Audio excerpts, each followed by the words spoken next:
그러면 교육 부분, 교육 사항에 대해서 조금 알아보자면은 이 공공 쪽의 특이한 부분이 바로 이제 직무 관련된 수업 부분이죠. 직무 관련된 수업. 제가 오른쪽에 스크린샷 해둔 부분은 어떤 내용이냐면은 지금 촬영 시점에 실제로 공공 채용이 진행되고 있는 그 이력서 부분을 스크린샷 한 부분이 되겠습니다.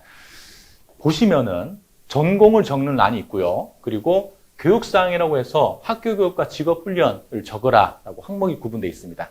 그리고 전공 부분에는 주전공, 복수전공, 부전공. 그리고 교육사항 부분에는 학교 교육을 들었니, 직업훈련 교육을 들었니, 그리고 어디에서 들었니, 기간은 얼마 동안 들었니, 거기 그 수업의 이름은 뭐니, 그 수업에서 배웠던 내용은 무엇이니 라고 적는 칸, 추가 버튼 이렇게 항목들이 만들어져 있습니다. 자, 그러면은 이 부분, 이 내용들을 통해서 서류심사의 옵션들을 여러분들이 유추해 볼 수 있다는 겁니다. 전공을 도대체 왜 받을까요? 공기관, 공공기관에서. 전공을 대부분 안 받고 있지만 이 기관에서는 특이하게 받고 있네요. 그러면 이 기관에서 생각하는 포인트는 전공과 복수전공, 부전공의 직무의 연관성을 한번 보겠다는 겁니다. 두 가지로 보겠죠. 점수화한다든지 아니면 면접 참고자료를 한다든지 두 가지 중에 하나겠죠. 포인트 하거나 아니면 면접 참고자료를 한다거나. 즉 이 공공기관 채용에 서류심사 합격률을 높이려면 전공에 대한 매칭도가 높아야겠군요. 그리고 학교 교육 부분 보겠습니다.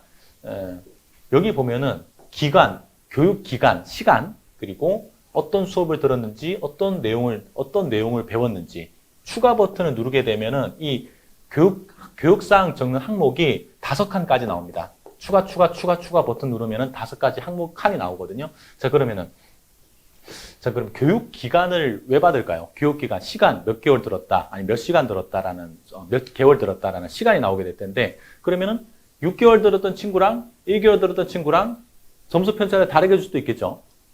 그렇죠. 그리고 학교 과정명이랑 주요 내용, 내가 어떤 내용을 배웠는지, 내가 어떻게 적느냐에 따라서, 오케이, 직무 관련된 수업 맞아. 포인트, 획득이 된다거나, 아니, 이건 직무 관련된 수업이 아닌 것 같은데, 노포인트. 이거 인정 못해. 이렇게 판단하는 근거가 된다는 겁니다. 이거 굉장히 중요하죠. 그러니까 여러분들이 내가 ABC라는 수업을 들었어요. 근데 그 수업에서 내가 배운 내용이 이러이러합니다. 라고 적었을 때 오케이 될 수도 있고 오케이가 안 될 수도 있다는 겁니다. 여러분들이 처음 쓰게 되는 자소서라고 보시면 돼요. 공공채용에서 이 내용들이 있다면. 어떤 말씀인지 아시겠죠?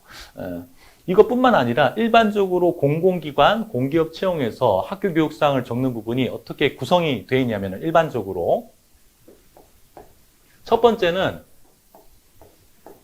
직무를 선택하는 란이 있고요.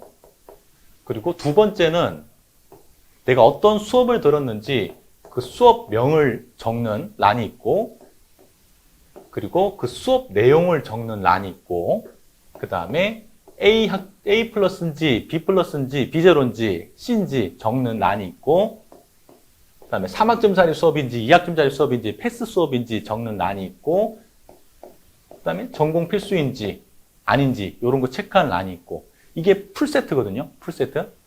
지금 이 채용의 경우에는 이 풀세트가 다 없죠. 이 풀세트 중에 이 학점 적는 부분이랑 3학점짜리인지 등급 적는 부분이랑 3학점짜리 2학점 적는 부분이랑 이 부분이 안 돼 있죠. 전공은 위에 있으니까. 그 나머지가 있죠. 그럼 여기는 뭐다? A든 B든 C든 상관없는 거예요. 직무 관련된 연관성만 체크를 한다는 겁니다. 이해가 되시죠? 그러면은 A, B, C, D 적는 거 있다면은 A는 점수가 좀 높겠고 B는 점수가 좀 낮겠죠. 그리고 C 밑으로는 점수 책정을 하지 않을 수도 있을 것이고요. 그리고 3학점짜리, 2학점짜리 넣는 칸이 있다는 것은 3학점짜리, 2학점짜리에 점수 편차를 둔다는 것이죠. 이해가 되시나요? 자, 여기에서는 즉 B, C, D 받았던 것도 상관이 없는 거예요. 내가 어떤 내용을 배웠어요 라는 것을 이 직무와 연결시켜서 적으면 포인트를 획득하거나 안 획득하거나, 그리고 교육기간이 길면 좋은 거예요. 평가 요소가 보이죠? 자, 그렇기 때문에 여러분들이 생각하고 심사 옵션을 충분히 유추할 수가 있습니다. 물론 훨씬 더 심화된 내용도 있고, 이 포인트가 굉장히 중요하다는 것을 알 수가 있겠죠. 교육 내용을 내가 어떻게 정리하에 따라서 점수를 획득되거나 안 될 수 있는 자소서라는 겁니다. 처음 접하게 되는 자소서. 그러니까 이 적는 방법도 여러분들이 앞으로 배우시게 될 겁니다. 자, 그리고 자, 다음 자격이라고 했는데, 자, 자격 부분을 보자면은, 요거 말씀드리고 앞서 요 말씀을 잠깐 다시 드릴게요. 지금 이거 추가 버튼에서 5가지까지 작성할 수 있게 칸이 나왔죠. 그러면 점수 포인트도 눈에 보이는 거예요. 5개까지 적을 수 있어요. 그럼 점수 배점이 어떻게 될까요?